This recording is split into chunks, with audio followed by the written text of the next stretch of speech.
तो चलिए हम लोग नया चैप्टर आज शुरुआत करेंगे मानव बस्ती।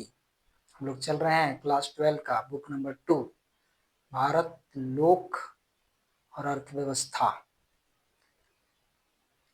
तो अब इसके बारे में हम लोग चर्चा करेंगे मानव बस्ती। इसको आप लोग कॉपी में नोट्स बनाते चले जाइएगा। तो इसमें हम लोग देख रहे हैं कि मानव बस्ती कहते किसे हैं। तो किसी भी प्रकार आकार के घरों का संकुल मतलब समूह होता है जिसमें मनुष्य रहते हैं, उसे मानव बस्तियां कहते हैं। ठीक है। तो एक मानव बस्ती जो है वो एक परिसर, इसका जो परिसर होता है वो गांव से लेकर के नगर या महानगर तक होता है।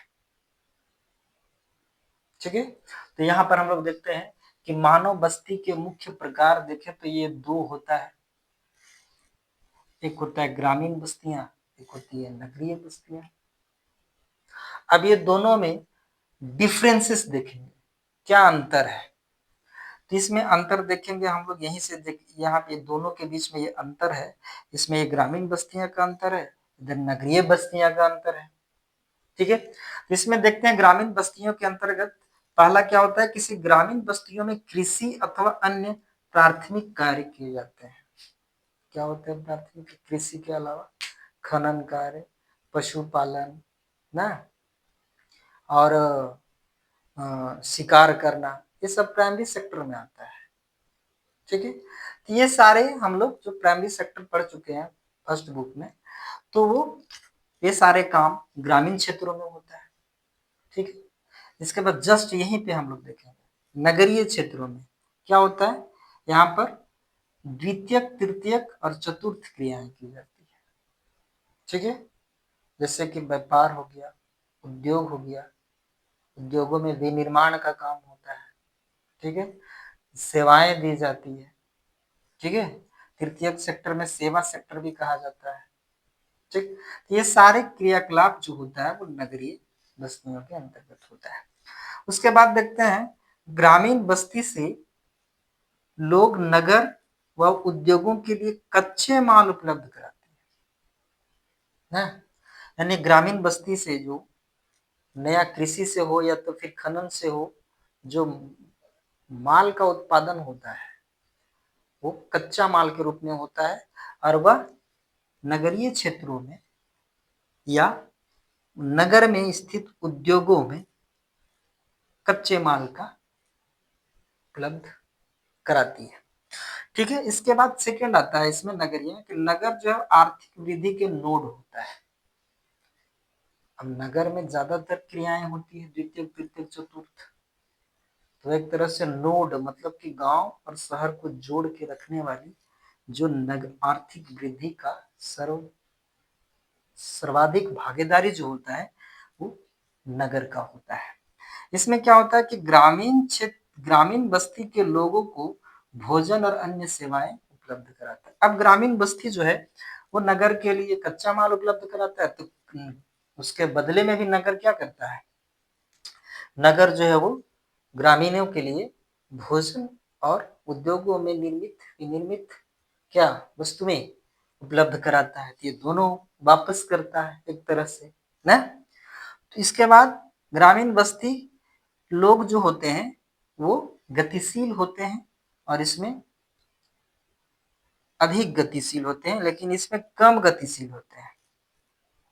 ग्रामीण बस्ती के लोग कम गतिशील होते हैं और नगरीय लोग जो है वो अधिक गतिशील होते हैं, ज्यादा क्रिएटिविटी होती है, ज्यादा अपने काम धाम को लेकर के, अपने जिम्मेवारियों को लेकर के थोड़ा बिजी रहते हैं वो लोग ग्रामीणों के मुकाबले।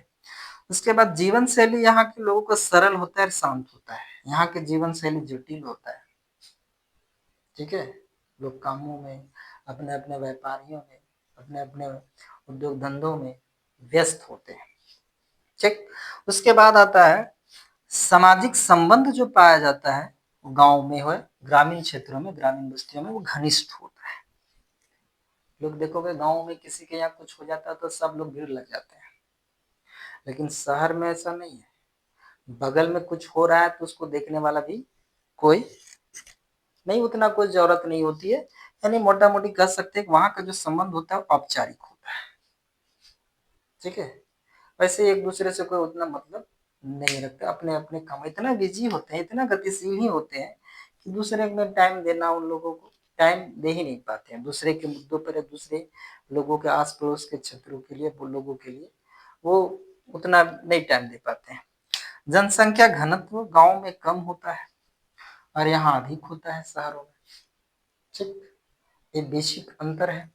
अब ये ग्रामीण और नगरीय जो बस्तियां हैं, इसको दोनों को जोड़ करके जो संबंध स्थापित करता है, प्रक्रियात्मक संबंध स्थापित जो किया हुआ है, वो है परिवहन और संचार। परिवहन और संचार के माध्यम से गांव से शहर जुड़ जाता है, गांव से उत्पादित कच्चे माल शहर की ओर पहुंचाया जाता है और शहर से उत्पादित विनिर्मित वस्तुएं गांव की ओर पहुंचाया जाता है, गांव में लोगों के लिए सुविधा के रूप में पहुंचाया जाता है।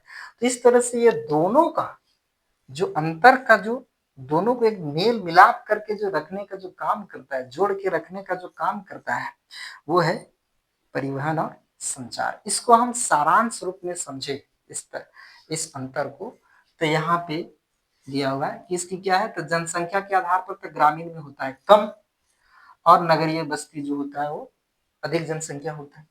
मुख्य क्रियाएं क्या होती है, तो ग्रामीण में प्राथमिक और नगरीय में द्वितीय तृतीय चतुर्थ क्रियाएं होती है। जीवन शैली कैसी होती है ग्रामीण में, तो सरल और शांत होती है।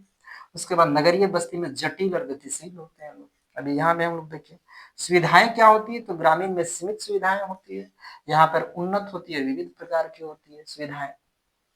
सामाजिक संबंध क्या होता है, ग्रामीण में मजबूत होता है, शहरों में कमजोर होता है।